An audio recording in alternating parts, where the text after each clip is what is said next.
Hi everyone. I know I've been missing for a while and I apologize for that. But getting the summer garden going now.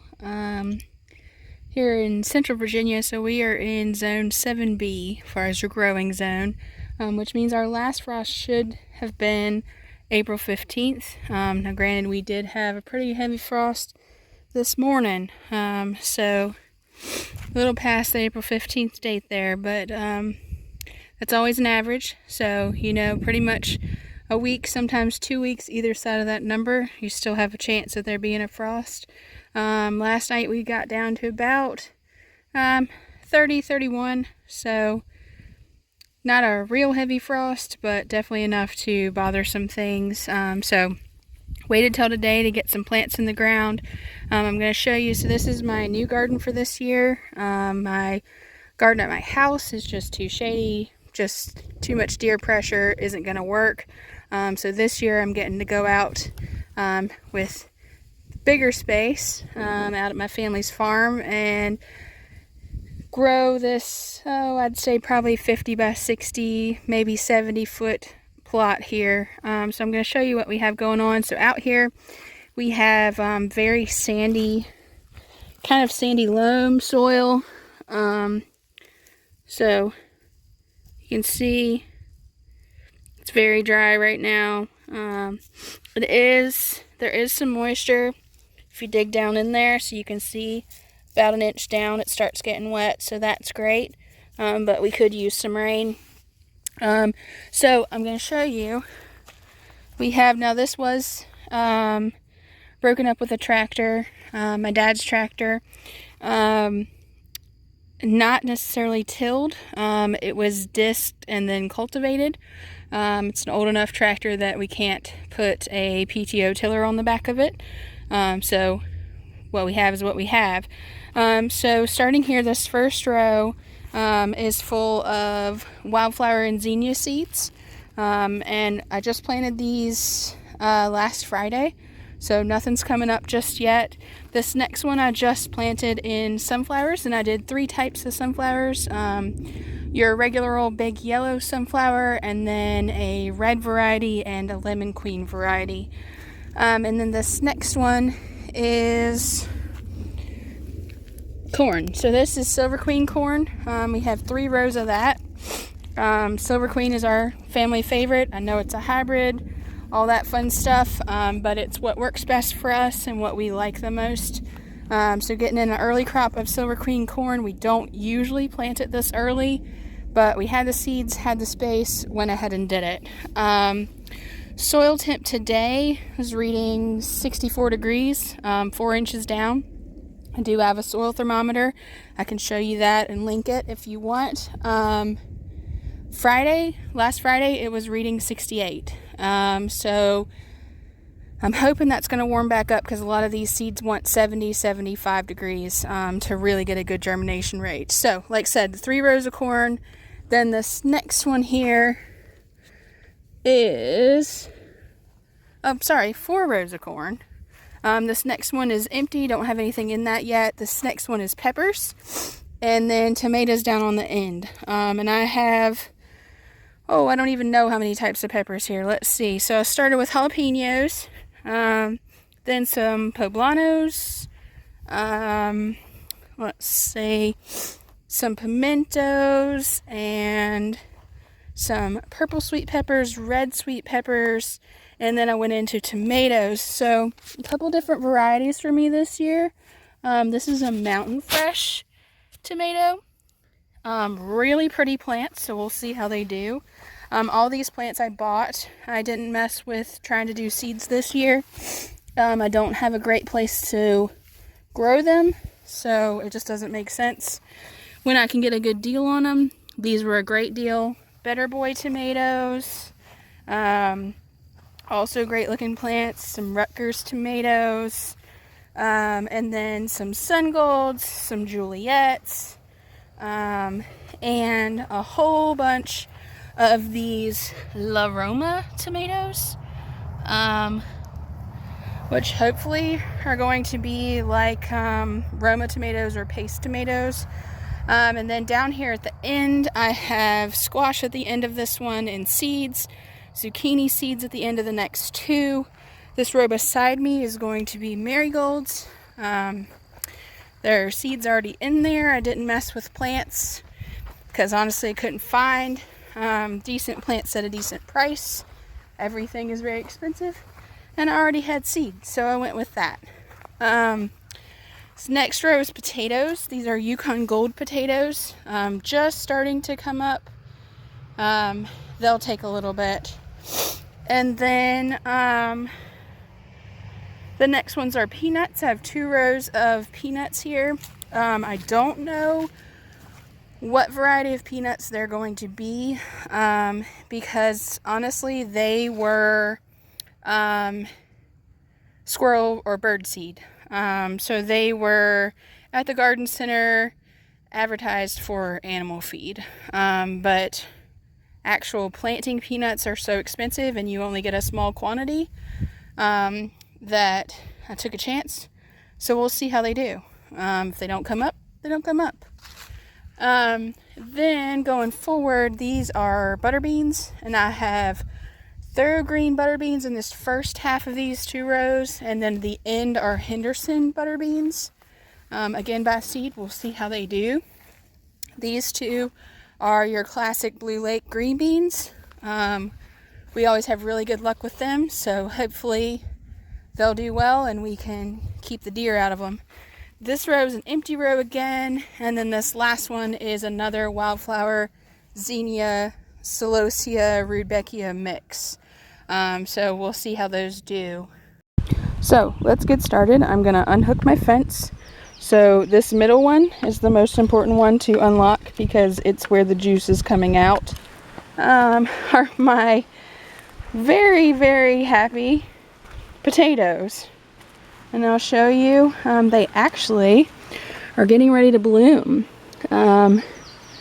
So potatoes, as soon as they are producing blooms, they're producing potatoes under the ground. So if we wanted some new potatoes, the smaller potatoes, we could probably have some in about, I'd say probably about 2 weeks. But these are looking great. These are Yukon Gold potatoes, and some of them were teeny tiny when I planted them, so I'm amazed that they're looking so great. I haven't seen really any pest pressure, so that's awesome. I do need to throw some more dirt to them and get them straight. Yukon Gold potatoes are a determinate variety, so you don't really have to put a lot of soil to them, but I like to just to give them kind of more mulch, really, is what I'm looking for. So down, these are my tomatoes, and they're looking great as well. Today's mission is going to be to stake them up a little bit better, so you can see they're blooming. I'm sure there's some tomatoes on here too, but I want to show you how I have them staked. So T-post in the ground, I have 3 of them throughout my row, and then I have 2 pieces of twine. And so I did basically a Florida weave. So you take the twine and you run it on the right side of this plant, the left side of the next plant, so on and so on all the way down. And then when you come back, you run on the opposite side. And that kind of, I don't know if you can see, that sandwiches the stalk in there and they stay nice and upright. I know a lot of people have started switching to where you take and put a post or a string across from here to the next one, and then you run lines down to each tomato plant and wrap it around and let them climb up kind of like a cucumber. But I like to keep a bushier tomato plant, so I don't, and in doing that, you have to pick a main stem and sacrifice everything else. So the Florida weave works much better for the bushier kind of pruning, and so that's what I'm gonna do. And this is our Silver Queen corn. And I can show you, so we have 4 rows of corn. It's about, I'd say about 2.5, 3 feet tall. Looking great. We'll come and fertilize it probably next week. And try and throw some dirt to it so that they'll stand up instead of falling over like that one's doing. But if you look here, so you can actually see a lot of these plants have the ends missing. This one. And that we believe is from our lovely neighbor geese. They did it on just about every plant in these first 3 rows. The 4th row they didn't bother for some reason, but whatever that is. But anyways, so corn's looking great. We're starting to, if you look down in here, you can see where it's spiraling and making its next leaves. Big one right here. A nice big bushy dill. So that's great. Looking good. The packaging said to grow dill in terrible soil, and the worse the better. So that came down here in the red mud section and seems to be doing well now that I got the weeds out of it. In my experience with the green beans, the deer aren't too worried about them until they start blooming, and they must put off a different smell or something. But as soon as you get excited about, oh, I have blooms, I'm gonna have green beans, that's when the deer decide, oh yeah, I'm gonna come eat some green bean plants. So now's the time to really be babying them, really be keeping a watchful eye, look out for the deer. We haven't had any deer trouble yet, knock on wood. I'm hoping the electric fence is the answer. But you never know. Really good. And if you look, I don't know if you're very familiar with the peanut plant, but if you look down in here, there's their little blooms. They have these very small yellow blooms. And I'll put a picture up of how a peanut creates an actual little peanut. Because it's really cool and different from most things. But these are looking good. We got the grass out of them. Potatoes here are blooming. If you can see, they have gorgeous blooms on them. They're really like, I guess, a lilac color. Very, very pretty. The plants are up to my hip. And I will show you. So if you look right here, you can see where the ground is cracking. See the cracks right here? And that is a sign that your plant has made potatoes. So there are small potatoes under there that if I wanted to go ahead and dig them up, I could. They'd probably be about an inch around. But I'm going to let them grow this way. There's some right here. Oh, we've got some issues because we've been having so much water. Gonna bring some Epsom salts and some bone meal out and treat them and see if that takes care of it. I didn't put any calcium in the ground when I first, look at those. When I first planted these, so they haven't had anything additional, and I'm sure they could use it. Hi everyone, we're back with a garden tour. As you can see, things have exploded. We had 3 inches of rain just a couple days ago, and so everything has just enjoyed all those nutrients and moisture and gone crazy. So, but here is our beautiful borage. And let's see if I can show you the flowers. Pretty impressive. All of those getting ready to bloom. The star of the show this week are these green beans. And I don't know if you can tell, but they are massive. I'm 5'8", and they are between my knee and my hip tall. Alright, so loads of things to do in the garden today. As you can see, we've tilled between the rows, gotten rid of the grass. This is now a nice empty row right here, where that drip tape is going. That was supposed to be my watermelon patch, but only one of my sets of seeds came up, so I transplanted that over to another section, and this is now going to be sweet potatoes. So I have my little sweet potato slips here, and sweet potatoes, I've been told, will only grow from a slip, and this is considered a slip. So what happens is you have the sweet potato on this end where these roots are, and this sprouts off of the sweet potato just like a white potato does, but it creates these roots, and once this shoot is about 4 inches long, you break it off of your sweet potato and you put this in some water, or some people will put it directly into the soil, and this is your new plant. This is where your sweet potato will come from. I've been told that if you plant the actual sweet potato in the ground, that you won't get sweet potatoes off of it, that you'll just get a beautiful plant and no sweet potatoes. I have not tried that, so I cannot tell you, but I do know that Titus is trying it this year, so I'll link his video where he's planting his sweet potatoes, and we'll follow along and see what happens on both sides. Just a second, I want to show you this butterfly that just landed on the marigolds. Let me come over here if I don't scare it away. Oh, isn't that gorgeous? Look at that. I don't know. I'll have to do some looking.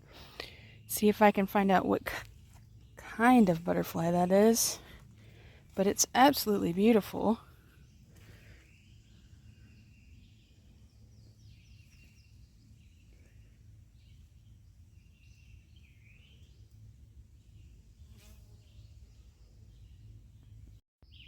Okay, so back to our sweet potatoes. So these are all my slips. I bought these from a greenhouse. I didn't grow these because you really need to start them back in February, and I just wasn't in that frame of mind at that point. But what I've read is that these need to be in the ground no later than July 4th. So we're June 13th. We should be good to go. For this region, Zone 7B, you can plant them anywhere from May 15th to July 4th and still have a harvest.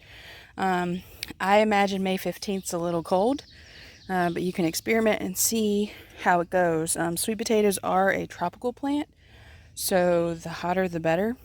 And so we'll get these in the ground. Supposed to have 25, looks like I have 19, and 2 of them are a little sad, but we'll get them in the ground. We'll make some holes here. And with sweet potatoes, kind of the same thing as tomatoes. You want to let them get pretty deep in the ground, and just have that top set of leaves sticking out. So this is the little bed that I created yesterday for them. Nice soft tilled dirt there.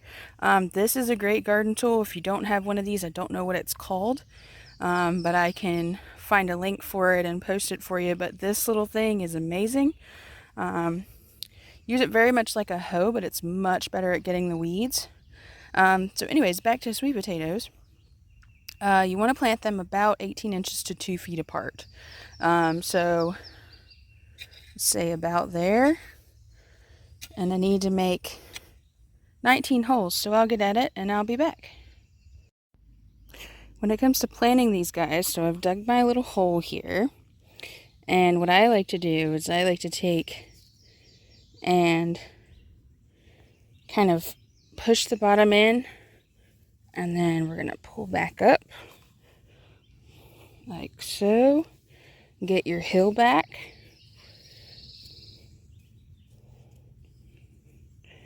And make sure you compact the soil around it if you have sandy soil like I do.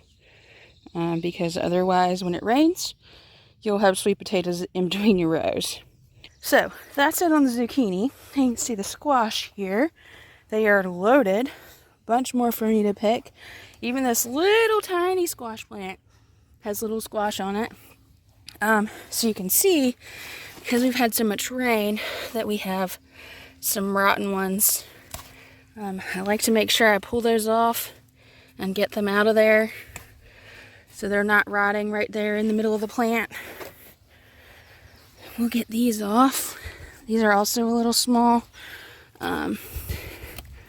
But we have rain coming, and I don't want to take a chance on them staying and getting rotten. So you see that one's a little too far gone. Oops. That one, he's a little too far gone. It's just because of the water. That one's the same way. So we'll get them out of there. Some of these are from where it was too dry. So like this one just kind of became a gourd more than a squash. So we'll see here. We got this one. That one fell off. There's a bad one down in the middle there. Get rid of him. Over here, got this beautiful one. If we can get it off. And I think there's more on this next plant. Getting a pretty good quantity already though. Yep, I see a couple. So you can see they're just loaded with squash. So we'll be eating squash for quite some time, which I don't mind. I like to can it, throw it in the freezer, make casseroles. You can do all kinds of things with it. Some of these are older. Sorry for the camera work. It's hard to hold the camera and do it at the same time. This one hiding underneath the plant, which is interesting. Alright. Looks like one more here. One more plant, that is. Because I'll go ahead and pick these little ones. Alright. Pretty good haul for the first time.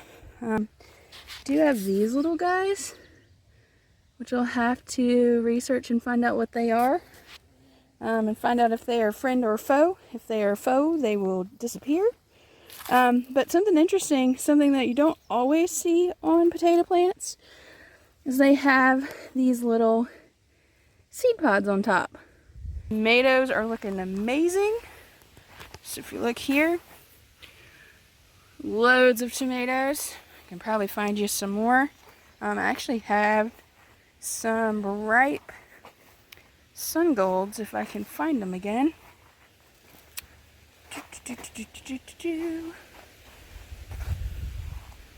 Yeah, on the other side, but I might can get you a look at them here. So you see them? There's some ripe, whoops. There's some ripe sun golds over there. Pull them off. Take them with me. And they have really enjoyed the sunshine coming out. So these are my red bell peppers. These down here are the purple ones. I don't know if you can see that, but there's a purple one there. And all my other different ones, we have some, oh, look at this one. It's a pretty good sized poblano right there.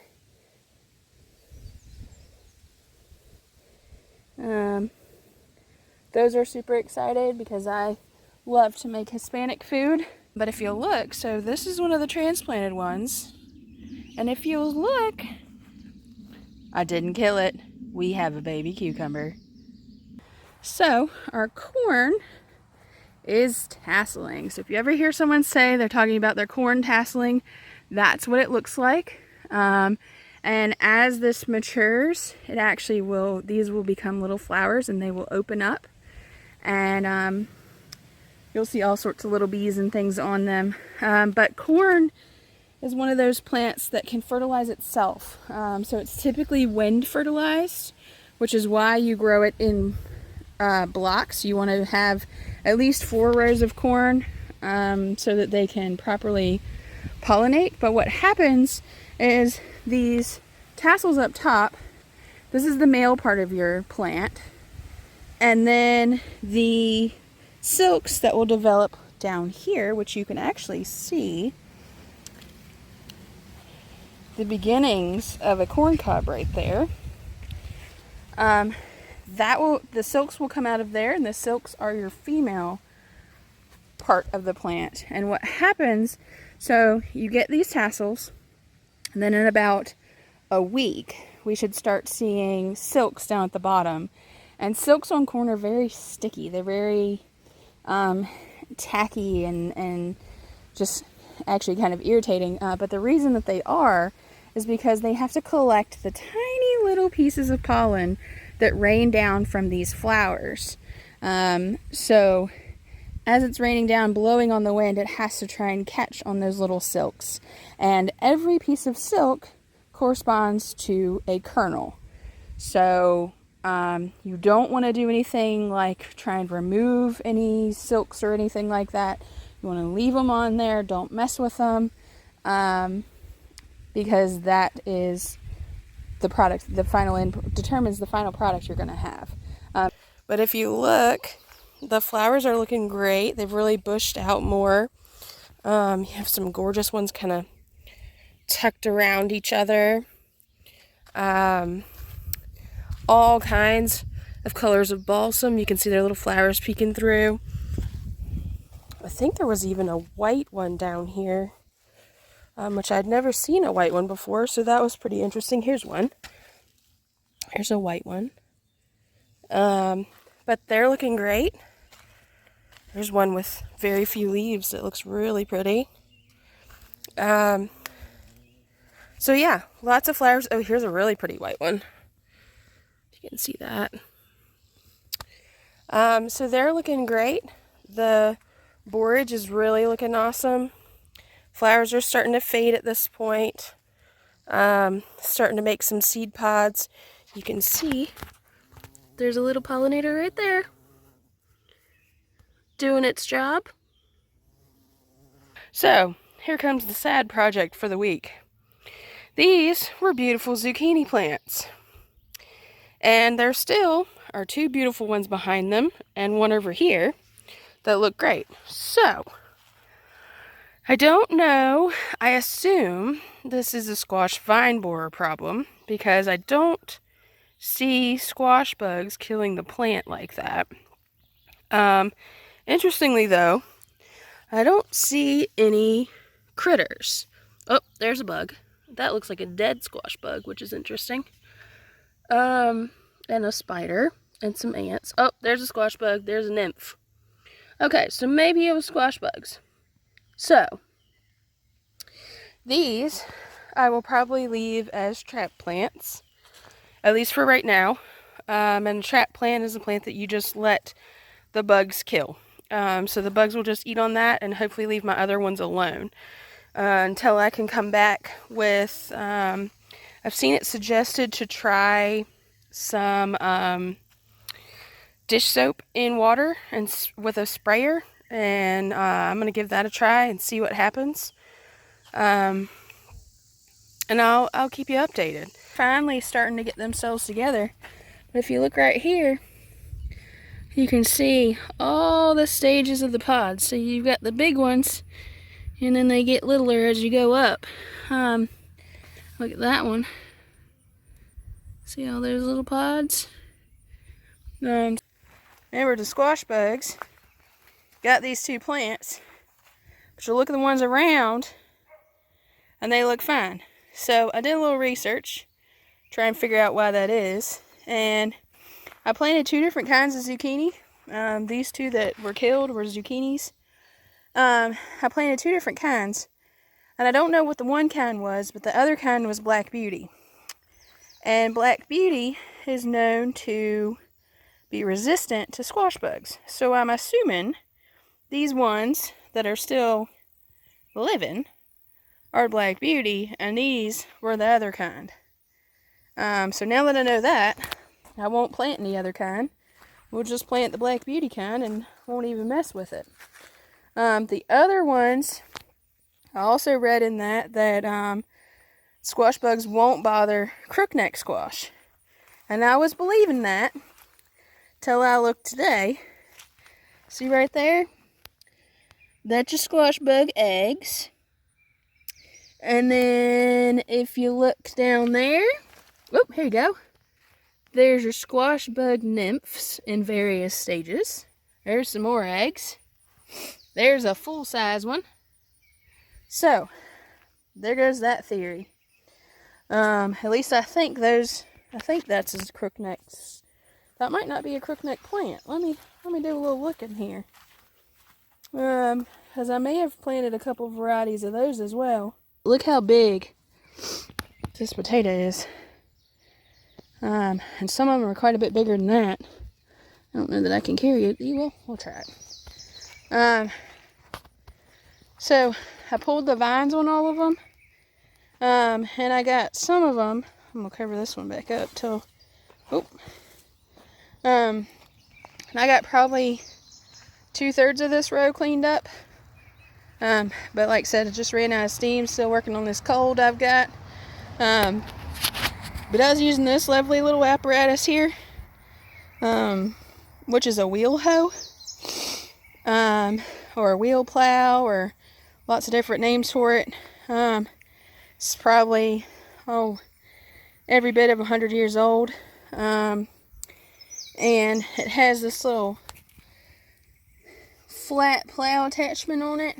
And the idea is you go under the potatoes and lift them up. And since these are determinate potatoes, which we talked about how determinate potatoes only have one layer of potatoes, they work really well with this plow.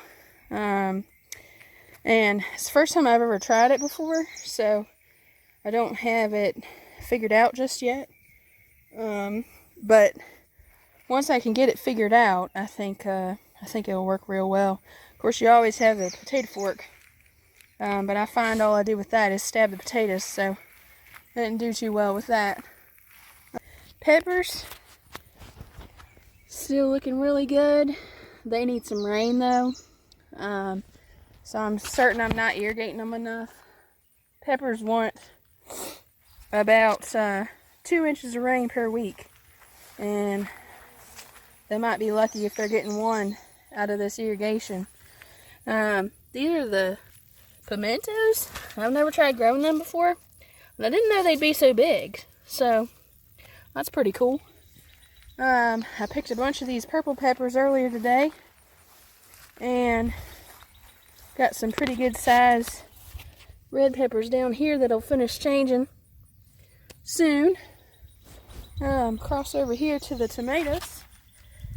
If you look, plants are pretty loaded. See them down in there? But I'm gonna have to get out here and get them staked back up. If you remember, the wind knocked them over and kind of got them off their stakes here. So I need to spend some time and get them staked back up, because what's happening is, one, getting some blight. You see that yellow there? Some blight from the leaves being down where they get wet. But the other problem is the tomatoes are on the ground where they're getting wet from the drip tape, and they're rotten. So I picked more, probably double the rotten ones today that I did not rotten ones, and nobody wants to garden that way. I picked a whole bunch of these little sun gold tomatoes today. They've been doing great. They're thriving. Starting to get some of these paste tomatoes, but if you look, see all the rotten ones? So that's definitely not best case scenario. If you'll look at our corn, those flowers are turning brown. They're finishing up with their pollinating. The silks starting to get a little brown to them. If you'll see all the little flower debris, that's how it's pollinating. But the ears, starting to get pretty good size ears on them, so won't be too much longer. Probably with this heat, I think this heat probably slowed them down a little bit, so it might not be 4th of July. It might be another week before we get anything out of them. Exciting thing this week, exciting new thing. Well, first of all, look at this row of flowers. Isn't that pretty? They've really come into their prime this week. But if you get down here, we'll see some beautiful sunflowers. So those are lemon queens. They're a pale yellow in color. I think they're the only ones that have bloomed so far. There's some more down this way. You'll see. They don't have real big flowers. See if I can get close. This is actually an even smaller one than the ones over there. But if you'll see, so if you compare it to my hand, they're pretty small. Got your little pollinator on there, little bee. This is a different variety. But they're beautiful. Lots of buds on the other ones, so they'll be coming along. And now you can really see how tall that corn's gotten. So I would say it's, every bit of 7 foot tall now. Might be closer to 8. So it did catch up. But if you look at these flowers, they're just gorgeous. So again, this is the balsam. See a pretty little pink cornflower. You don't see, most of the time you see blue cornflowers. For some reason I have pink and I have purple. And I have blue. So, and a white or paler pink. This is interesting. So here's the normal, is the blue. But for some reason I got different colors. I'm not complaining, it's lovely.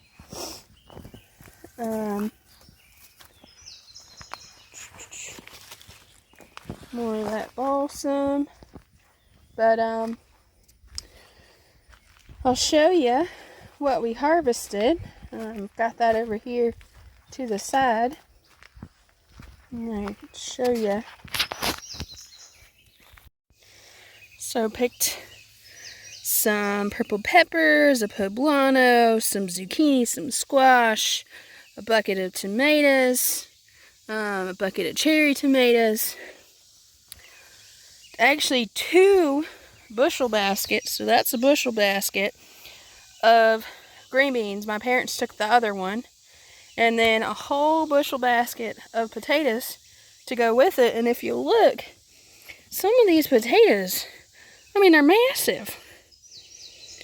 So they're definitely my favorite thing to grow this year because it didn't take a whole lot of maintenance. The worst part really and truly is digging them up. So they're going to be amazing. I still have about 1/3 of that row left to go. So I'll probably have another half one of these buckets. But I plan on canning these green beans. We'll throw the peppers and squash and zucchini in the freezer. Tomatoes, probably sit on the counter till I have enough to do some canning. Because they're not all the way ripe yet. When you get over 85 degrees, your tomatoes won't get all the way red on your plants. Not without something eating them or having a problem. So you have to make sure that you go ahead and pick them when they start blushing. So if you'll look, screen on the top, but it's starting to blush there. It's starting to get a little bit of color. And once it starts getting that little bit of color, you can pick it and it'll finish getting ripe. That's not the way you always want to pick them. If it's cool enough and they can get ripe on the plant, they'll be tastier.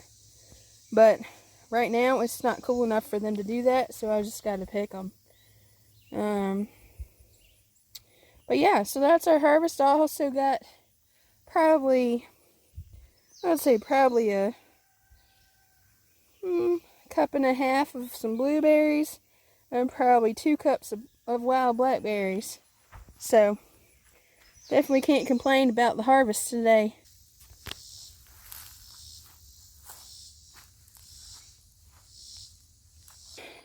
These, of course, are your cosmos. You can see the cool bud that they get. They're very frilly type of plant. Let me find you one that's actually open. So that's what they look like when they're open. And here's a white version. And what you do with them, and a lot of people will say, oh, well, don't plant cosmos, because once you have cosmos, you'll have cosmos forever. And I don't personally see having volunteer flowers as a problem. So you'll let the flowers stay on there. If you want it to go to seed, if you want it to come back, you let the flowers stay on there, and this seed pod will eventually, when it dries up, drop down to the ground, or you can collect the seeds if you'd like to go that way. You get a variety of colors: purple, pink, white. I have some, actually, let me show you. There's some cool striped ones, which I particularly like. These ones that have the colored edges. But they're really pretty. They don't seem to attract a whole lot of pests. They do become a little bit of a trap plant for the Japanese beetle. But they seem to do fine pretty much no matter what. So this other plant in front of me, and you'll see all the little, I guess, little kind of like peach pit looking things. So this is the balsam plant, which I've talked about a lot. You know, the cottage garden flower that has this almost pea-like looking flower. But once the flowers die, you get these pods. And these are seed pods. And what will happen is, as those go from green to brown and dry up, they actually become super sensitive. They're kind of spring-loaded. So once they turn brown and are ready to release their seed, if something brushes past them, that little pod will actually explode and all of the seeds will come out. So I'll try to remember to show you that when they do get to that point, because it's really cool. But they come in all kinds of colors. They have a really pretty scent. I don't know exactly how to describe it. Maybe a little bit minty.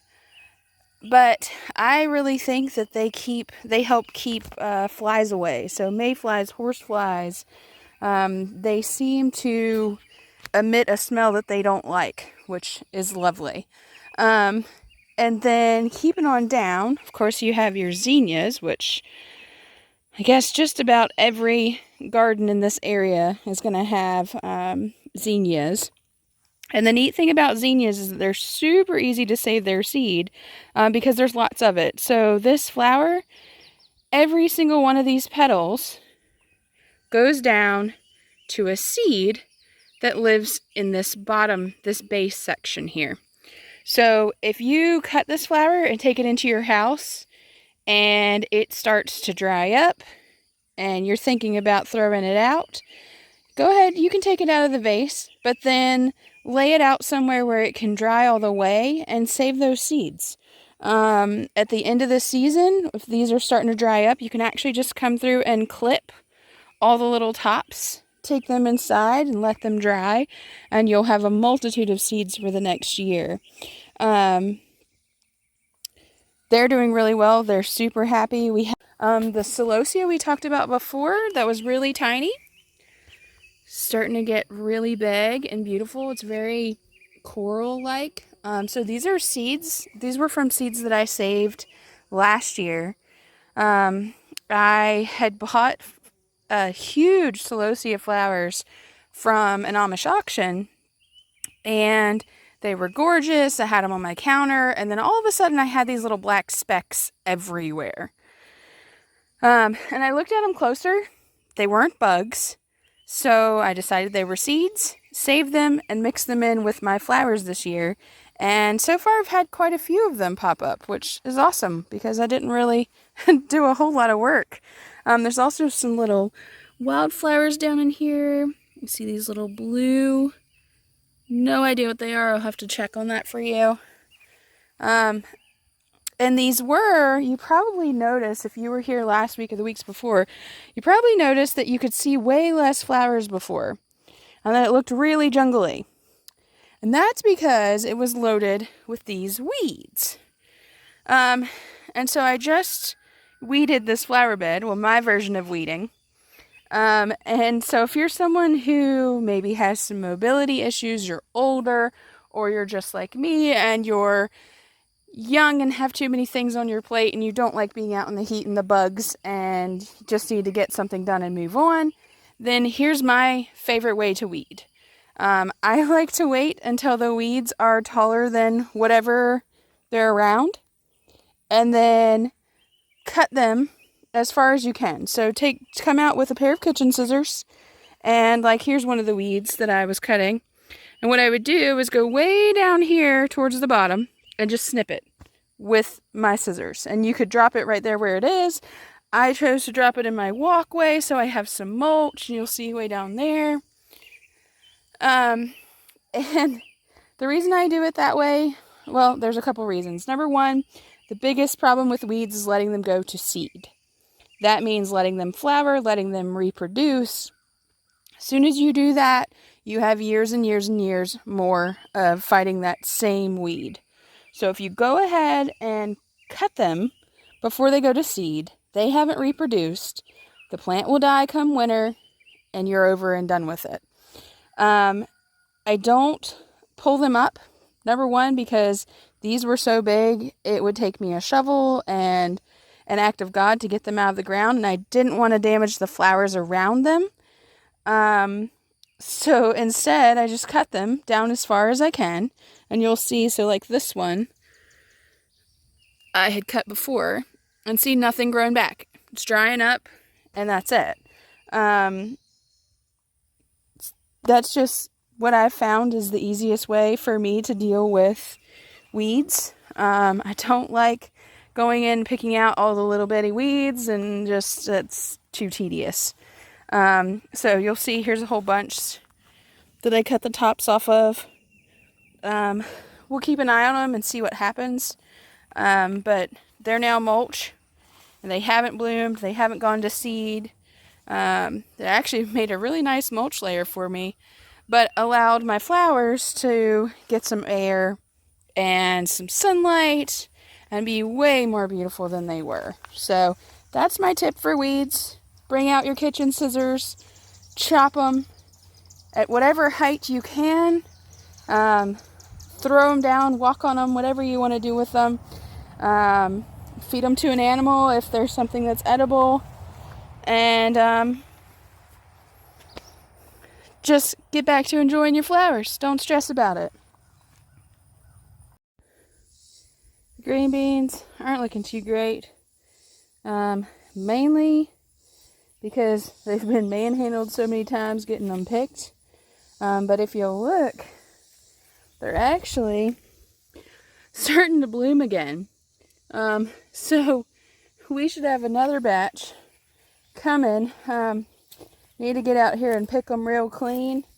So what that means is you get any bean that's on them off. A lot of the beans are overgrown because it's just been too hot to be out here picking them.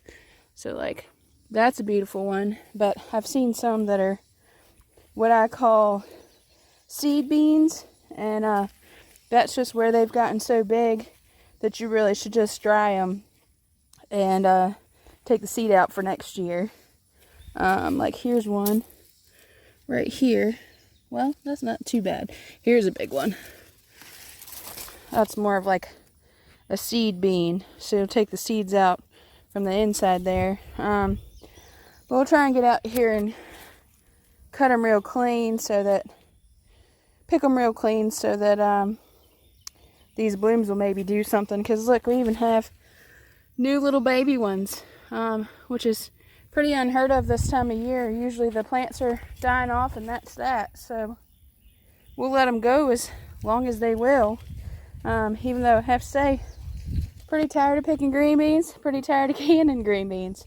But it's a blessing. We're definitely thankful for it. It's the first time we've had green beans this good in, oh, probably as long as I can remember. So can't complain, and just need to do the work and stock the shelves and be definitely grateful for it come winter. The peanuts are looking nice and great. They're getting really bushy. And I wanted to show you, so remember how we talked about those little tendrils that go down in the ground, and that's what makes the peanut? Well, if you can see down in here, see this white stick looking thing, and there's another one right beside it? That will eventually have a peanut on the end of it. It doesn't yet, so I'm going to cover it back up. But that will eventually be where the peanut forms. Gave this a really good tilling last week, and my dad planted pumpkins, and way down here at the end, and I don't know what varieties he's planted, but for some reason, when you get down here towards the end, they actually grew, and it looks like every seed came up.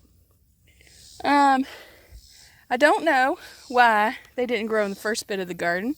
I'll have to ask him if they were two different kinds of seed, because we may have to replant that first bit.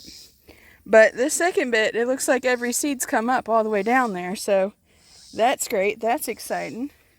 If you look at this patch of marigolds, they are absolutely gorgeous. I really like these red and orange stripy ones. And you can smell them in this heat, and that's great. Even though they're kind of bushy appearing, they're still very much a vine. So if you look at this plant, let's see if I can show you good. So you can see right here, see how it comes out of the ground down in here, and then it comes up and it follows very much like a pumpkin vine, and that keeps going around the corner and on over into there. So what's happening, I believe, is this early part of the plant is just dying. So these yellowing leaves and stuff, they're just done. So I need to bring some snippers and cut them off, because if you look, the newer part of the plant is nice and green, and even has quite a few baby squash down in there. So I'm going to bring some snippers and cut those off and see if my theory is true.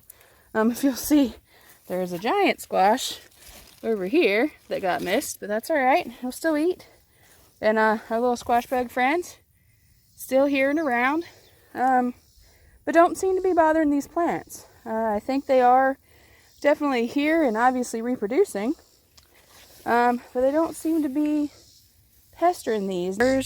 Peppers are looking really good. You actually see some jalapenos turning red down in there.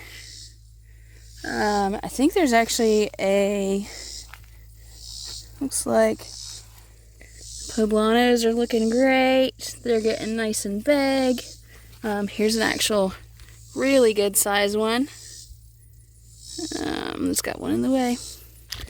The pimentos must have reached full size. They're starting to change color. You see this one right here. Tons of these purple peppers. They're super prolific. My red peppers finally got one almost full size here. I wanted to show you while I'm out here picking this morning these mountain fresh tomatoes. So I've never grown these before. I've never grown this variety, but they have gone crazy. Like, look at this tomato. Absolutely gorgeous. Nothing wrong with it. No blossom end rot. No nothing. Beautiful tomato, and it's loaded with them. So this will definitely be a variety that I'll try again. Because, I mean, even over here, like, you can see down in there, see all those? Like, that's wild. And then they have all these little babies up here at the top, and even some blooms. So even though it's been hot as everything, and dry, it's doing great. So that'll definitely be one I'll try again next year. So it's time to get in here and pick some corn. But you'll see the lawn down there at the bottom? Those ones aren't ready yet. They're the ones that were a little behind. But if you look down here, this one, see how dark and shriveled up these are, and how they've kind of lost some of their silks? These are the ones that we want. So what you do is you just grab it and kind of twist and pull at the same time. And there you go. Beautiful ear corn. And what I'm going to do is stick them in this bucket right here. And then when I get up to the house, I'm going to fill the bucket up with some cold water. Because the biggest thing you want to do with corn is you want to get it chilled quickly. So if I had some ice, I'd put some ice on it, but I don't have any ice. So I'm going to get it nice and chilled down, and that preserves the sugars and ensures that you have nice, beautiful, sweet corn. I was a little bit worried that they weren't going to do well because it was so dry. But now we've got some rain and they have taken off. So here's your seed pods. So this is where your sunflower seed actually comes from. And you can see the birds have actually scavenged this one already. So these openings right here, all those little honeycomb looking things, used to have a seed. And the birds have come and scavenged them and taken the seeds. And what's interesting, sometimes on the larger sunflowers, which I don't have any at the moment, but on the larger sunflowers, the birds will actually sit on top of the seed pod of the flower head, and they'll reach under and grab the seed and bring it back up on top to eat it. And you'll find on your larger seed heads, flower heads, that there will be a whole bunch of shells, sunflower shells on top, and that's where the birds have gotten up there and had a feast. You can actually see in this one, so this is a pretty cool view. So you can see the seeds, so the white, let's see if I can show you. So the round white parts, those are the forming seeds, and you can see that the center of a sunflower is made up of a whole bunch of baby flowers. And those have to be pollinated, which is why these are buzzing with bees and things. Those have to be pollinated in order to fertilize that seed to make a new sunflower next year. And here's another view. So this one, for some reason, the tops of these, and it may have been a bird that's peeled the top off there. But that's pretty neat to be able to see kind of an x-ray version there. We've had, my guess is probably a raccoon in the corn. So he's coming and helping in the harvest. You see he comes and has a little feast. This one actually doesn't bother me too much because he's actually eating the the corn cob. A lot of times they will knock it on the ground, peel it, take one bite, and then go on to another one. And this one seems to be a little bit maybe older and wiser, and will sit and eat the whole cob. So he doesn't bother me as much. Something we've been waiting for. And there's actually, I saw yesterday, so here's the beginnings of a cotton bloom. You can see down in there. It's really pretty. There's a little pollinator down in there, but so like I've probably mentioned before, these we just grow because they're pretty. Let me get down here where I can get further away from them so you can see better. But they're really pretty plants. They're like a burgundy color. You can't really see it that well on the camera. But what will happen is now that they're starting to bloom, now it'll be a while before they've all bloomed, but now that they're starting to bloom, in about 50 to 60 days, we'll actually have the ball of cotton to harvest. which that's really neat. So definitely subscribe and stick around so you can see that when that happens. I did some research on squash plants, and you'll see there's nothing here but weeds. But I did do some research on squash plants that said that the older squash leaves contain more of the squash bug attracting scent than the younger leaves, because I was noticing that there are way more squash bugs on the larger yellow leaves, leaves that were becoming yellow, versus on the brand new bright green leaves. And my thought process was, okay, well, let's see, the Native Americans, they grew, look at these cute little tomatoes. Oh, can you see them? There they are. But the Native Americans, they grew the three sisters, so the squash, corn, and beans all together, and surely they had a squash bug problem too. So what did they do different? Well, they ate the squash leaves. So by eating the leaves, you weren't leaving something out there to attract the squash bugs. But interestingly, they only ate, or they preferred to eat, the young bright green leaves. Reason being that the older leaves were bitter. So that's why someone went and researched and said, okay, well, what is it about the older leaves that makes them bitter? And that's how they found out that they contained more of the, I think it's called curcumin or something similar to that, or curcumin something. I'll put the spelling up because I have no idea how you pronounce it. But it's in cucumbers, it's in all your different varieties of squash, so pumpkin, zucchini, squash, all those kind of things.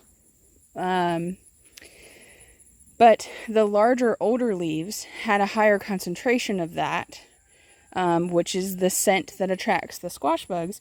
But the reason that the plant has it is because it works as an herbicide. So, not an herbicide, as a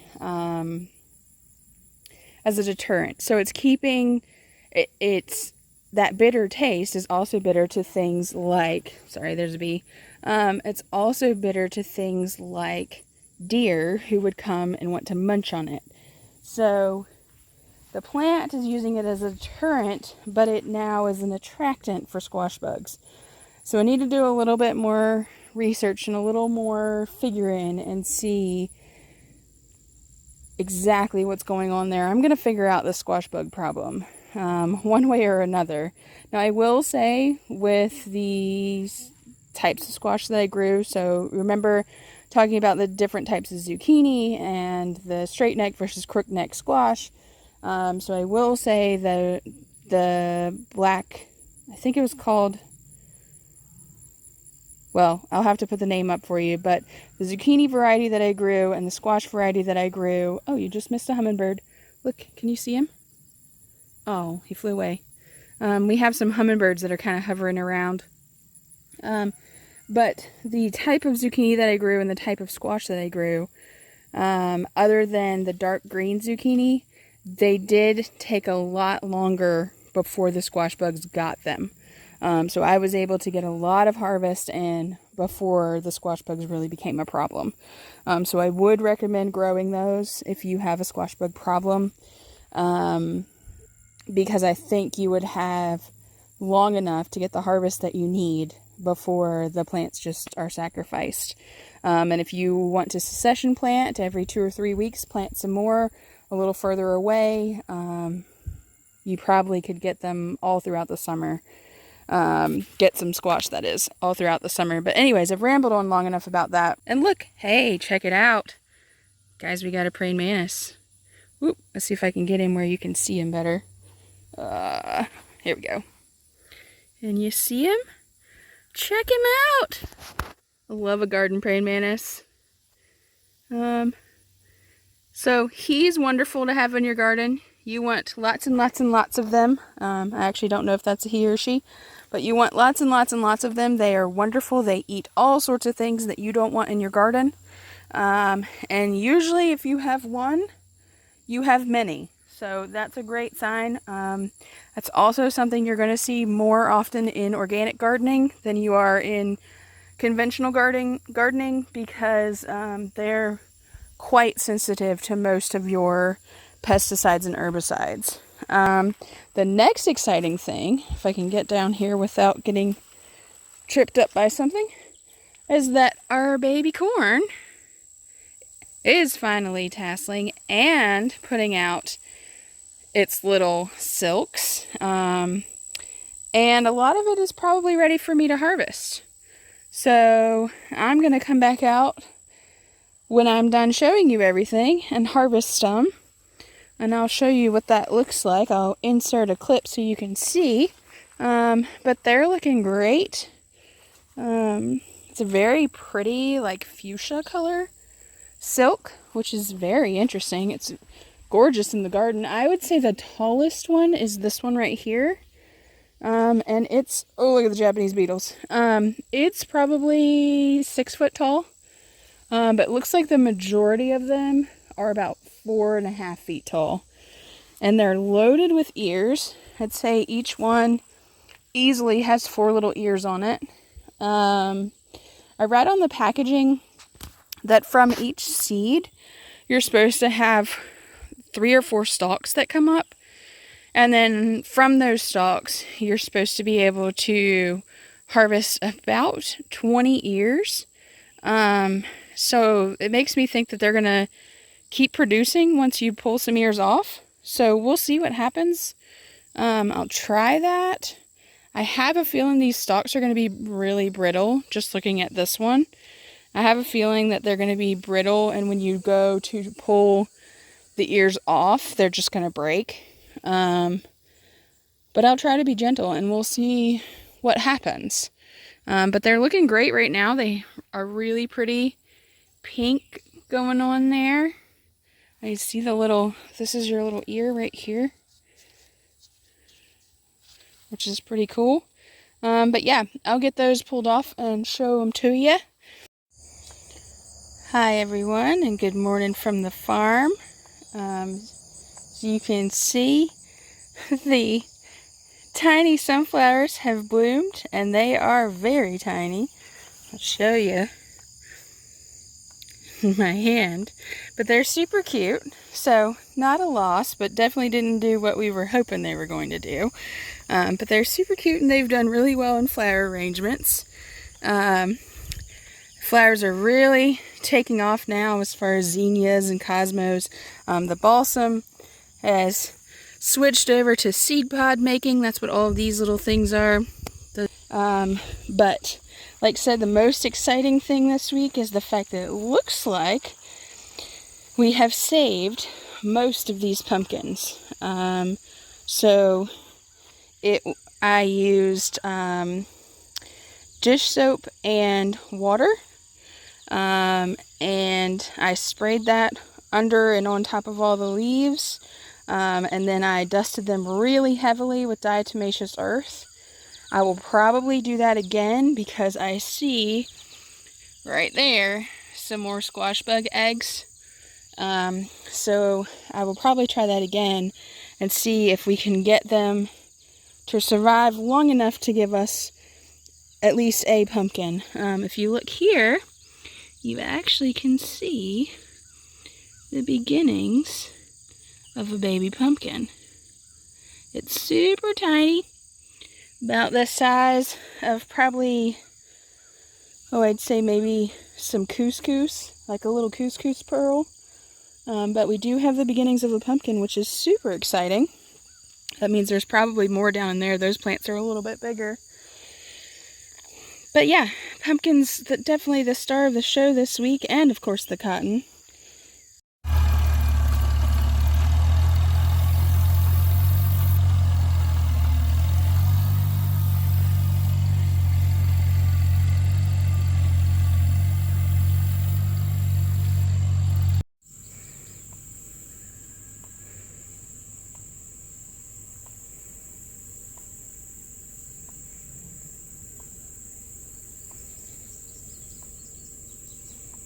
So I've talked a million times about these balsam plants, but I wanted to show you. So these are their seed pods, and of course that's their flower. And I've talked a bunch about these seed pods. Well, they haven't gotten all the way dry yet, but I wanted to show you what happens to them. So when they do get dry, this will turn all the way brown. Right now it's a yellowish color, but what happens is they're actually spring-loaded. So watch when I touch them. Did you see that? It popped, and then it springs open, and all these little seeds will fall out and down to the ground. When those turn brown, it actually will happen just by something brushing up against it. So if you're curious about seeds and how they grow, so if you'll see here, this is a baby butterbean plant, and you'll see these two white things are actually the outside of the seed. So the seed has sprouted from the center and created roots that go down and shoots that come up. So these first two leaves right here, these are the cotyledons. So they're kind of like the egg yolk in a chicken egg or any kind of egg. They already have their own nutrients and everything they need to survive. So at this stage you don't need to fertilize.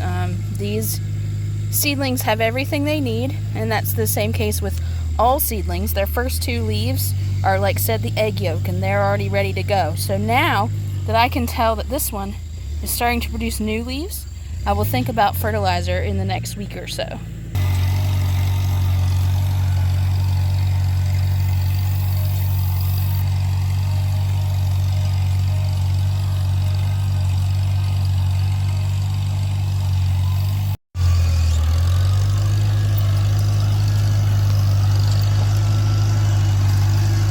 If you look at the cotton, it has gone crazy. So it is, 4.5 feet tall. I actually have never seen cotton this high.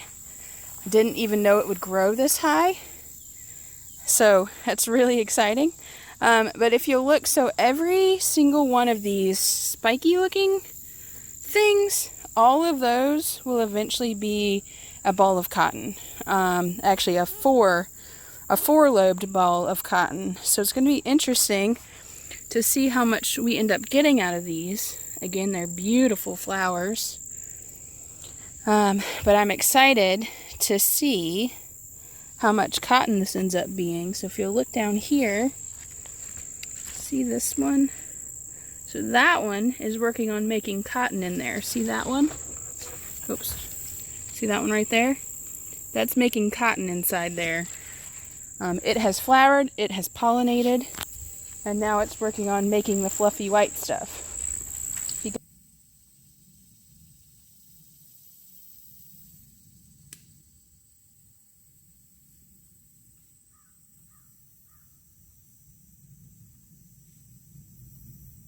And then coming over to the peanuts, they're still looking great. I told you I was going to dig up a spot and see if we could see any peanuts, so let's see if we can find a good spot here to do that. We have to find an actual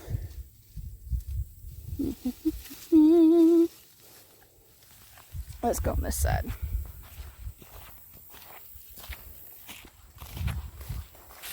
We can try right here. So we need to find an actual thing here. So here's where it starts, and we can follow. Here's a tendril right here we can follow down, and hopefully, yep, we have, there's the starts of a peanut. Do you see it? Right there. That little white thing is the start of a peanut, and there's another one. Oh, look. They're looking great, so let me cover those back up and let them keep growing. That's a great sign. Alright, here we are another week. As you can see, the cosmos down there have gone crazy. Everything else, flower-wise, is kind of slowing down. This batch of zinnias, at least, is slowing down, but they've been going almost all summer, so it's about time for them.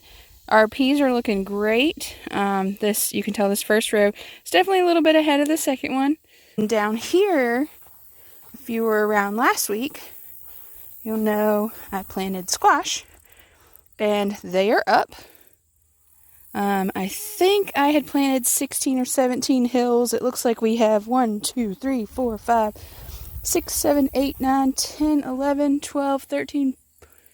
Looks like 14 or 15 came up, so that's not bad at all. This is the cedar I'm using, and I think it has, yeah, there's your brand name in case that's what you're after.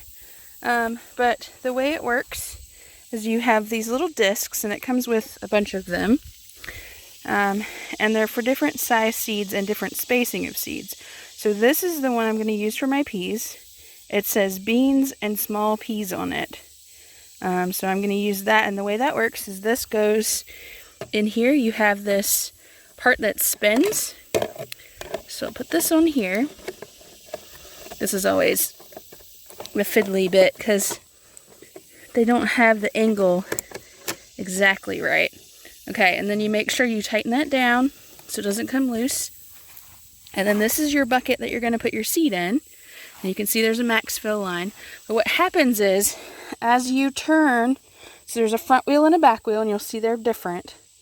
This one has actual grooves, like actual tread on its tire. That one is flat. This one spins, and when it spins, it rotates this belt, and the belt comes up and rotates this wheel that spins the part on the inside, and your seeds get caught in these little holes, and then they drop down. Let's see if I can show you the back side.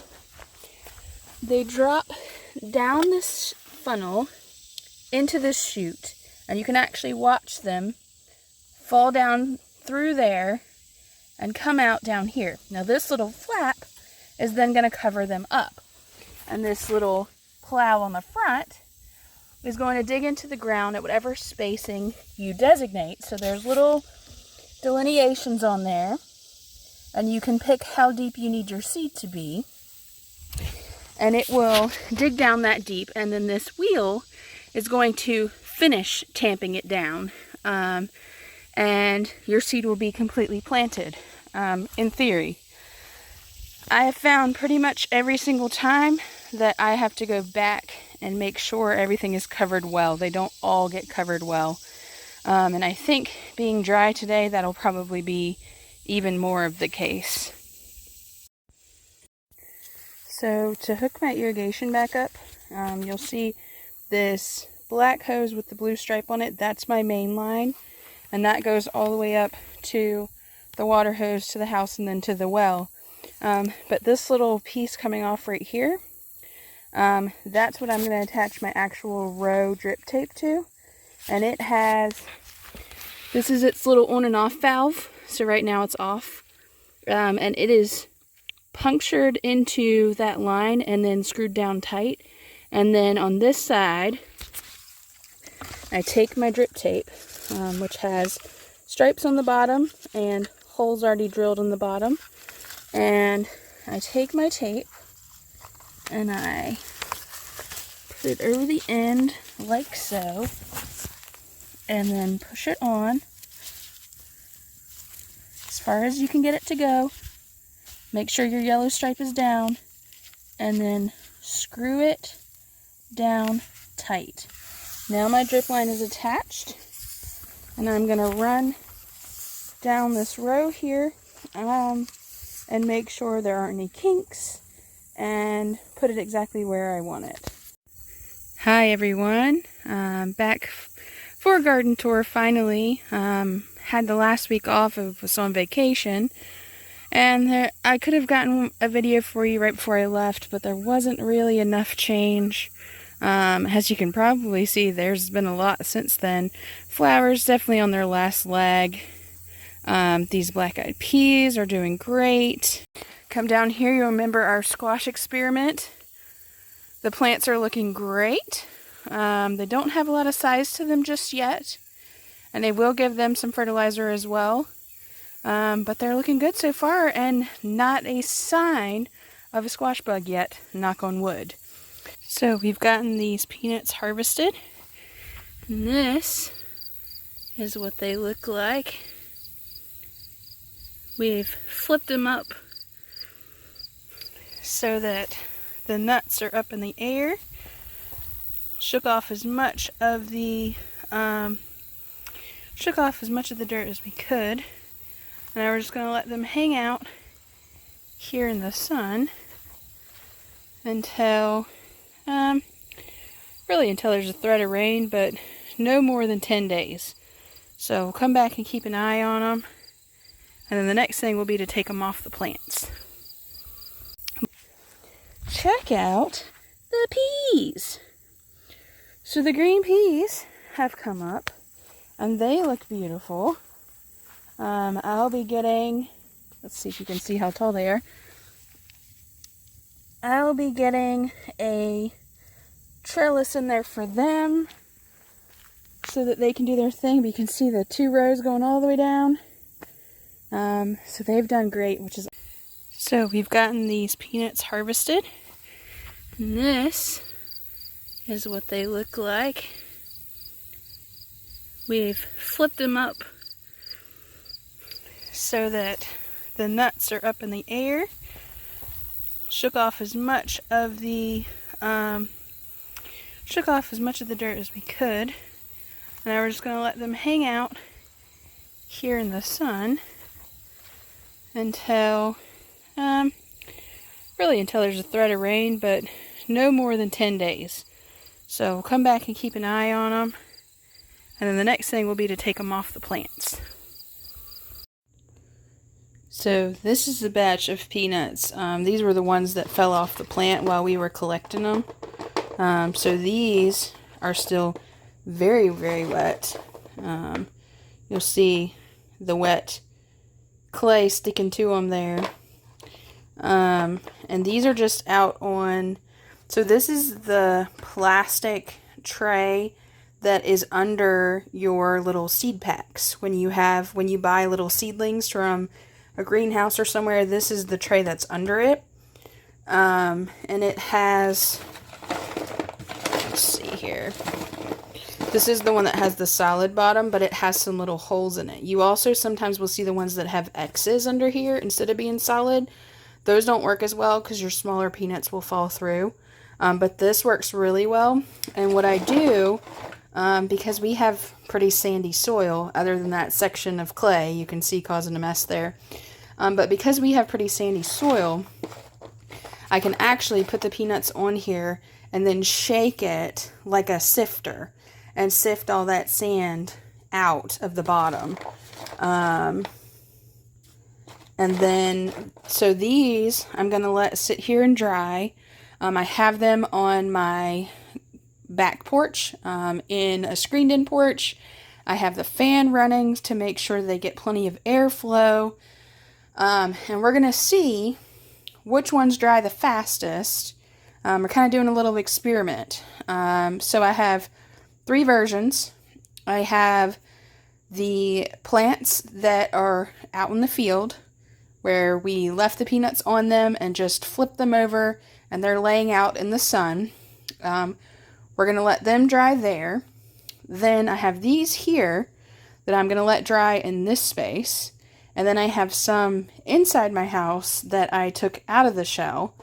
And we're going to see which way dries fastest, and which produces the best product.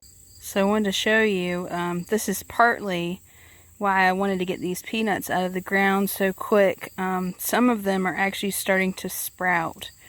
So this is your peanut shell. And when you pop that open, you can see, whoop, nicely formed peanuts. But unfortunately, these are a little past. I should have actually already harvested these. So see how dark they are inside? You want them to be dark on the inside, but this is a little over dark. Plus, if you look. So that's a pretty good peanut though, actually. It's starting to shrivel a little bit. You can see those little wrinkles there. But it's definitely one I'll hold on to. But this one, so I was giving them too much water while I was on vacation. And I should have stopped the water when I went on vacation, but I didn't. And so I had some that did this and started to sprout. Kind of looks like a swan there, doesn't it? So this is your seed. This is your actual peanut, the part that you would eat. And inside the peanut, let me see if I can... Sorry, I'm trying to do this while I'm holding it. So, when you open it up, be gentle, and you'll see. So, the peanut, the part that we eat, is actually the seed for the next plant. So, this is where it is trying to sprout and become a new plant. And these two pieces of peanut are like the yolk for an egg, and they're going to feed this little plant. So this end would seek out the ground, the dirt, and then it would sprout like this. And as it got bigger, these little peanut shells would fall off, and the little leaves, which you can see those little leaves right there, they would take off and become a peanut plant. I'm sorry if that's blurry. It's trying to focus on different things. But yeah, so life cycle of a peanut right there. Pretty cool. Here's how I've been harvesting these peanuts. So by hand, of course, everything's a little bit more difficult. We don't use a tractor for this. Our rows are too tight and we just don't have the equipment to harvest these. So we took a pitchfork, got them out of the ground, laid them up on top of the ground on that soil there, nice dry soil there, and let them sit for, let's see, how many days has it been now? 3 days, 3.5 days. I wanted to let them sit much, much longer, but we have a tropical depression coming in tomorrow, actually tonight. So I have to get these out before they get rained on. They have dried quite a bit though. You'll see the plant has dried up significantly. Leaves have turned mainly brown. You'll see the peanuts on here. So the way I'm getting them out of the field is I'm taking the plants and grabbing them up off of the ground and then throwing them in this little garden cart. And then bringing them over here, putting them in a pile, and my dad and I have been sitting and chatting and pulling them off and then dumping them into these baskets. You can see we've done quite a bit already. There is some debris in there, so I'll go through and sort those a little bit better.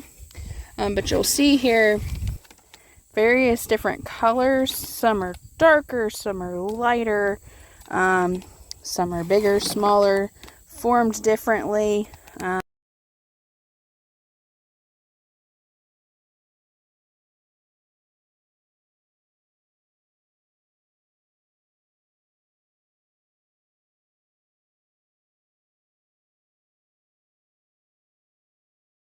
The other thing I wanted to talk about was where we had a little experiment going on. So the peanuts in this tray were the ones that were not allowed to dry on the plant. So these fell off when we were harvesting, and I just brought them home, set them out here on the porch, and have let them dry. And then these up here were allowed to dry on the plant for 3 days before I had to take them off and set them out here to dry. Now if you look, so there's a lot missing from this one, and that's because they have been molding and I've been pulling those off and discarding them. You'll see still some more mold going on, shriveled up ones. So these have just not dried well. So you've got a few that are okay, but not a good overall yield off of these. So you really need to let them stay on the plant and dry as long as they can. because these are in much better shape. I'm going to get much more yield out of those than these. Okay, so you've harvested your peanuts, you've dried your peanuts, and now if you listen, you can hear how dry they are. And so to tell if they're ready, the easiest thing is just to crack them like that. And you should hear that snap. And then inside, you'll have your nice, beautiful peanuts. And so if you look at these, you can see how the inside of this shell is white?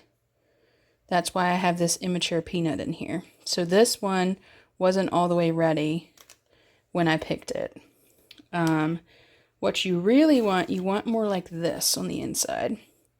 And the way you can tell that without opening it up, see these darker ones?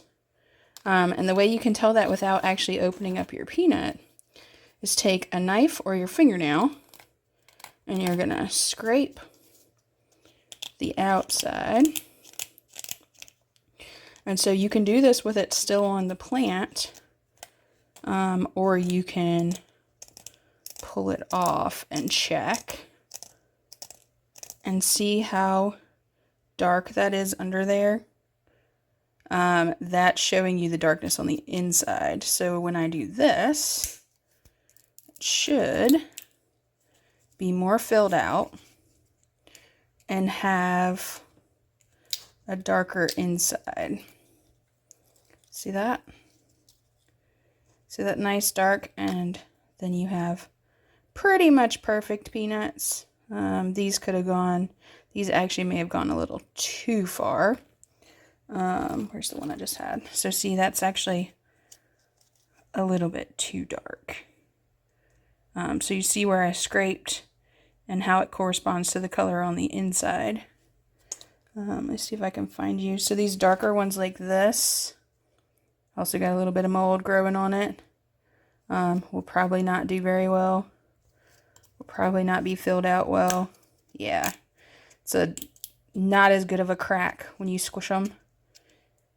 And then if we open this one up, sorry, doing it one-handed makes it a little bit more difficult. So we open that one up, and yeah, so see how it's white? That one wasn't ready yet. So you get these little shriveled up looking peanuts. Here's the other two. Well, but yeah, so you get the point. So give these a good crack, and you end up with all of this. And then from this stage, you're going to put them in the oven. And I'll come back to you with that stage. Down here, remember we experimented with a late crop of squash. And I have picked quite a bit of squash today off of these. Squash bugs are starting to strike, but if you notice, this one's coming back out. It didn't completely die. This one too, they're starting to come back out. So I'm thinking, that one's a casualty right here, but I'm thinking the squash bugs are on their last leg, and so I might be able to limp these along long enough for the squash bugs to go into hibernation, and I'll be able to get something. You see a squash bug right there? But the plants are blooming, have a bunch of little baby squash on them, and it did take a while before the squash bugs came over. They came sometime last week, so it gave the plants a little bit of time to get themselves going. These are pretty small plants because these are in the shade. So there's a big pine tree right here, and a good portion of the day this section of the garden is in shade. So I think that contributed to our smaller plants. That, and once you get to this section, it also switches to clay soil. So I think those had a lot to do with it. If you look over here, remember our sweet potatoes had been missing because of all the weeds. Well, they are now winning the fight against the weeds. They are blooming. That purple right there is a bloom that's closed back up for the day. But they are blooming. They are making little baby sweet potatoes. And I will let them keep going until really a hard frost. I'm just going to let them grow and grow and grow because I was a little bit late getting them in the ground. And then they also had that competition with all the weeds. So I'm just going to let them continue to grow. If you look behind them at the marigold hedge that has created itself, if you'll remember, that was one single row of marigolds that I planted from seed. And they have taken over and gone absolutely crazy. You'll remember I planted radishes over here. I have actually harvested those 3 times now. They're doing well. I harvested some more today. You can see them starting to bulb down at the bottom. I probably will plant some more of them. This one you can see in the rain has caused the bulb to split. I'm leaving that one because I want to see if it will reseed itself. But I will probably replant them, plant some more of them. They only take about 20 to 30 days from seed to harvest. So they're one of the plants that if you haven't planted anything all year and you want to plant something, you probably have enough time to give radishes a try.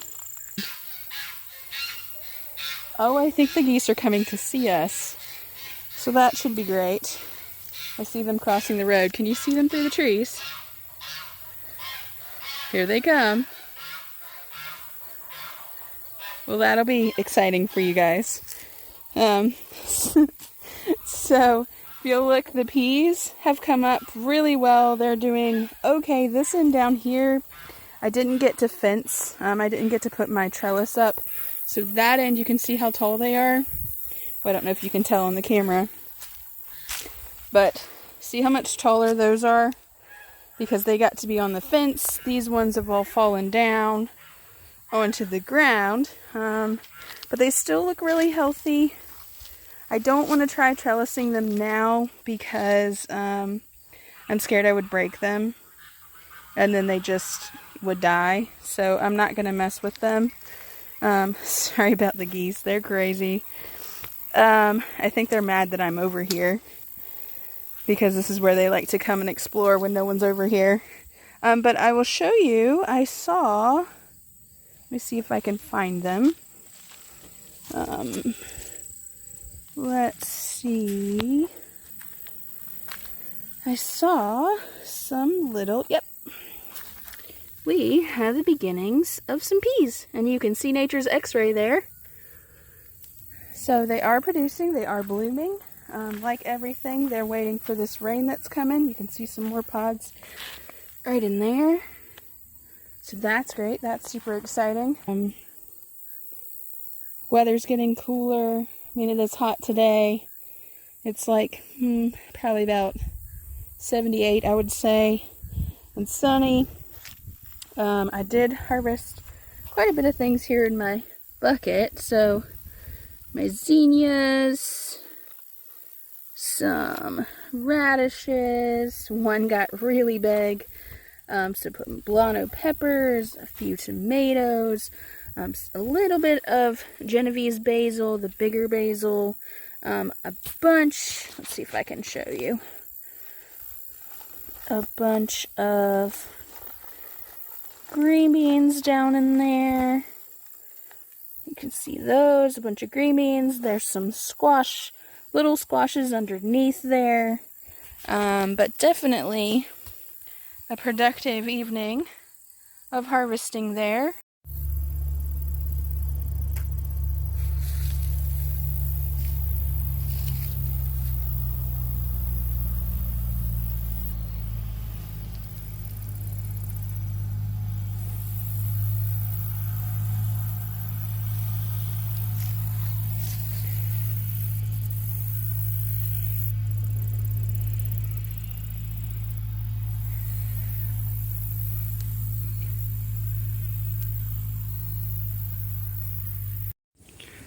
Hey guys, we're back here in the garden. Things haven't changed a whole lot from last time, but there are enough to show you some things. So first of all, my black-eyed peas here. You see these pods on top of the plants. I'm calling them done. They could go a little bit longer, but we have, and you can see them down there, we have frost coming tonight, first thing in the morning, and then probably a harder frost the next morning. So these are actually a warm climate plant, even though they're a pea. So they're not going to like this frost. They're not going to do well with it. Sorry about the truck going by. So I have to get these out today. And also the green beans, which are over, and I already picked them. But I wanted to show you a couple things. So one, obviously we're going to be picking those. And if you'll remember, we had a double row here planted at the same time. Then we had a single row that we planted a week later. Well, if you look at, so let me see, let me pick one of these ready ones. So if you look on this first set of plants, you can actually see where the peas are. So then if you come over to the second row, you'll see 1 week later how much thinner they are. So I haven't decided what I'm going to do yet. I think I'm going to look through that single row and see if there are any filled out peas and go ahead and pick those. Everything else I think I'm gonna let stay and just see what happens. But I wanted to show you a little surprise down here. Can you tell what that is? That is a potato. A potato plant. It's got a nice little critter up in the top there. But that is an absolutely beautiful potato plant. And you can see the stalk there. And it's gonna hang out and we'll see what happens. Potatoes, the potato down in the ground is not affected by frost. The plant may be, it may not be. Potatoes can sometimes be perennial. So it may survive the winter. I'm going to let it go and we'll see what happens. See if I can get over in here without getting eaten by something. So cotton has a very, very sharp, pointy, let's see if I can get it off, case that holds the cotton. So you'll see this one, I kind of damaged it a little bit. This one has opened up. You'll see we had 4 beautiful cotton balls. And let's see if I can get the cotton off and I'll show you. So it kind of has a hickory type case. So it's very hard. These points are very sharp. You will cut yourself if you're not careful. But once you get to about 160 days of this plant growing, it will open its little balls and you'll see them. There's a few. The ones that have fallen over are the ones that have opened. The ones still standing up haven't opened yet. I don't know how this frost is going to affect them, but we will see. But if you look, so this is beautiful, perfect cotton. And once we have more coming in, I'll show you what I do with this and how I process it. Because of course, you have to get the seeds out for it to be useful. This is full of, let's see how many seeds are in this bit right here. 1, 2, 3, 4, 5, 6. There's 7 in this one ball right here. 7 seeds. And the seeds, the same as the plant, are very, let me see if I can show you one. It's hard to do while holding the camera. They're very spiky. They have a basically a thorn on the end of them. But I'll do a whole video on cotton like I did peanuts, and I will show you more about it and explain a little bit more about it. But we do have some cotton on the plant now, which is great, and it shouldn't take more than a week for the rest of it to catch up.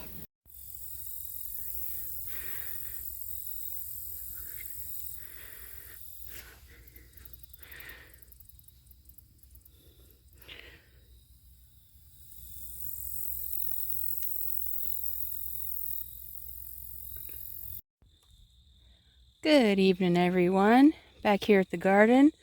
As you can probably tell from the lighting, the sun is beginning to set. With the time change, that means, it's about 4:30 in the evening. So probably have about 45 minutes left of light. Out here getting some last minute picking done. Black-eyed peas are done. Out here we have had a frost. I don't know exactly what day it was. Sometime obviously between the last video and this video. But let me see if I can show you. So if you see, that's where these leaves have just burnt. So frost got to them, and the ones that I had left on here just didn't fill out any further. So I could probably go through and pick maybe a handful, but that seems silly to me, so I'm not going to bother today.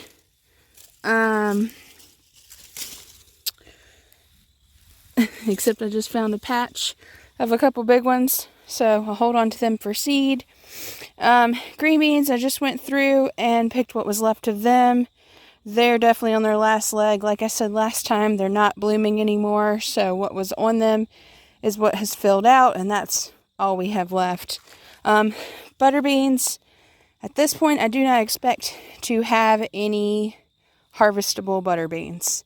I spent a lot of time picking peas, green peas, off of these, and I will say, from what I can tell, and this is just my little experiment here, the ones that were trellised, that are up on these stakes and fence, are filling out faster. So I can harvest them sooner than I missed one. I can harvest them sooner than the ones that are laying on the ground. I actually, looks like I missed quite a few. Oops. I have to watch because there's a bunch of caterpillars in here. And if you've ever been stung by a caterpillar, it makes you really gun shy. Because it really, really hurts. And it's not something, how did I miss so many? It's not something that you want to have happen more than once. So if you'll see, I actually can probably show you one of these caterpillars. Let's see here. I just found so many that I had missed. But anyways, talking about my trellis, I got distracted. They're definitely filling out faster on the trellis. The plants look healthier, and I expect to be able to harvest from them longer. The ones on the ground, you'll see, so their root system is all the way over there. Their plant is all the way over here. And so it makes it easier to accidentally step on their root system. It also means you can only harvest from over here because you can't really reach from over there. And their first sets of peas are laying on the ground, because a lot of times the way that peas work is that they will bloom from the bottom up, and therefore they will start filling out. And what I mean by that is that these pods will get thicker and your peas will form better. So see that? It actually forms a pea versus something thin like that. So that's what I mean by filling out, but they will fill out from the bottom up.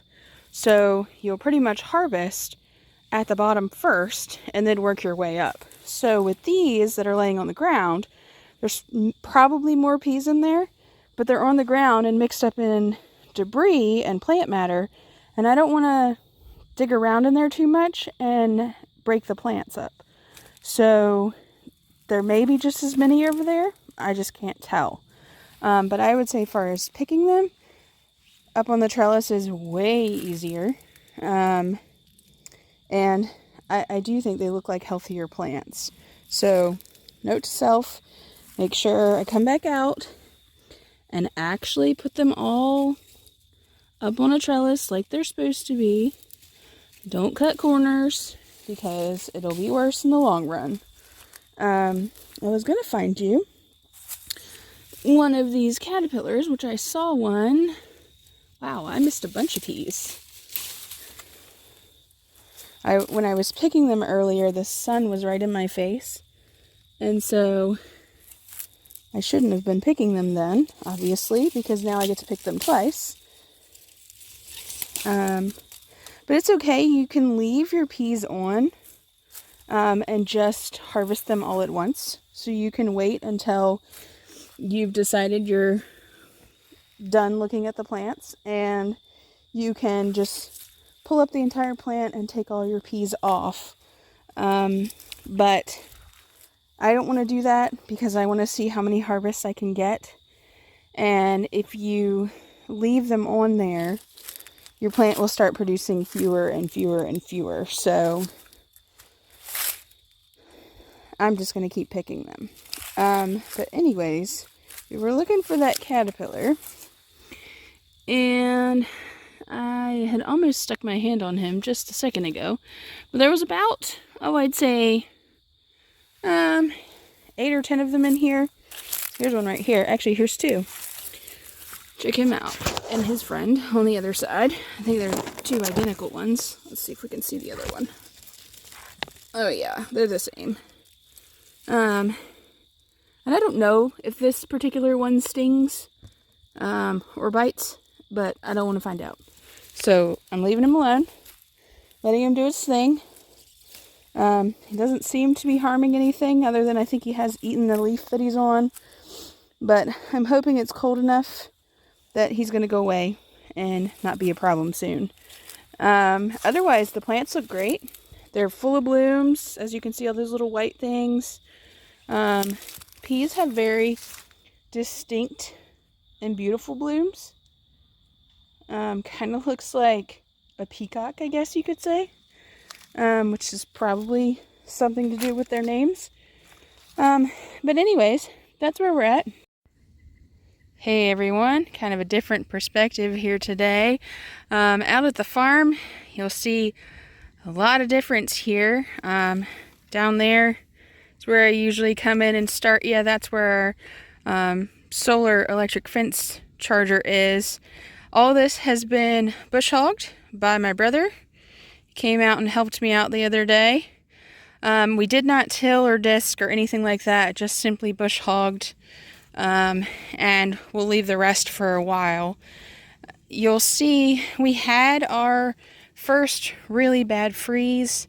We'd had our frost, but then on the 10th of November, I believe it was the 10th, I'll have to go back and double check, but 10th of November, we had our first below 32 degree night / morning. It was 28 degrees that morning, and so pretty much everything that's a warm season crop gave up. So you'll see these marigolds have lost all their green. The only thing left is the flowers, and those are shriveled up and ready for me to harvest the seed. But going back to talking about the freeze, if you've been around for my gardening videos this summer, you know that pretty much everything has been 2 weeks ahead. So 2 weeks ahead of our average for the last couple years, and that freeze is no exception. We were exactly 2 weeks ahead of last year's freeze. So interesting that we kept that pattern. Next thing I'm going to do, you'll remember if you watched the last episode that there was a debate about cotton and what to do about these plants, whether to go ahead and harvest the cotton that had opened, like what you see over here, or whether to just leave them. So I did a lot of reading, a lot of research, and people kind of went back and forth with it. So the general consensus was that if the cotton boll was already mature, meaning it had fully formed the cotton inside the boll, then when the frost hit, it would just cause it to burst open and you'd be fine.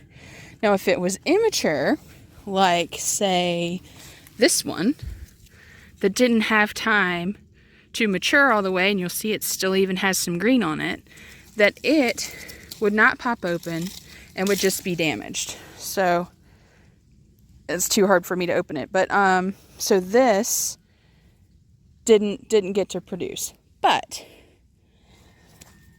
I think it's still a win. I think leaving it and letting the frost hit is fine, because some of these I don't think would have opened without the freeze. I think if I had picked them prematurely and put them somewhere, I don't know that they would have opened. I think they needed this freeze to make them pop open. But you'll remember I already harvested quite a bit from these down here, but this is all new that I'm going to harvest here in a second.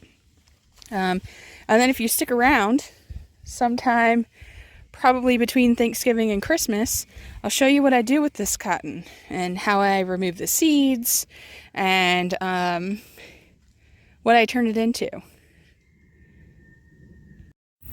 Alright, here we are digging up the sweet potatoes. So you'll see this is the remains of the vine. My brother came and weed eated it for me to get the weeds out. And you'll see him already peeking out there. Alright, so I'm just going to wiggle the whole mass here. And this is how I like to dig them up. A lot of people will use a pitchfork, sometimes a tractor, and then just wiggle. And there you go. Beautiful sweet potatoes. And interestingly, they're growing straight up and down, which is pretty cool. But yeah, so that's one batch. I'll show you what I already have in the bucket. Here we go. And we'll see if all 19 plants produced. So remember the potato plant that we were watching in this big mound of dirt and weeds down here on the end? Well, we had our really bad freeze, and this is the remains of the top of the plant. If you look and see how thick that vine got, it did really, really well. And you'll remember I didn't plant this potato. More than likely the tractor did when it was helping me bush hog and move things around. But I wanted to show you. So this is the hole that where the potato plant was. These are the potatoes that were on the plant. Nice, beautiful potatoes that I didn't have to plant. And I wanted to show you, I don't know if you've ever seen it before, but that's how the potatoes grow on the stem.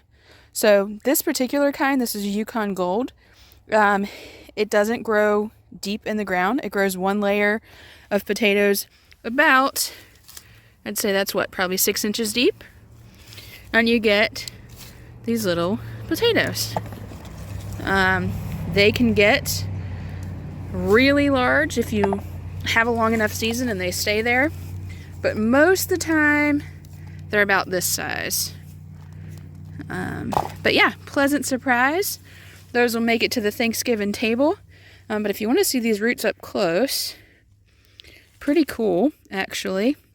So you can see the beginnings of some little potatoes there. Here's a little potato. Definitely very neat. And like I said, a very thick, fibrous stalk there.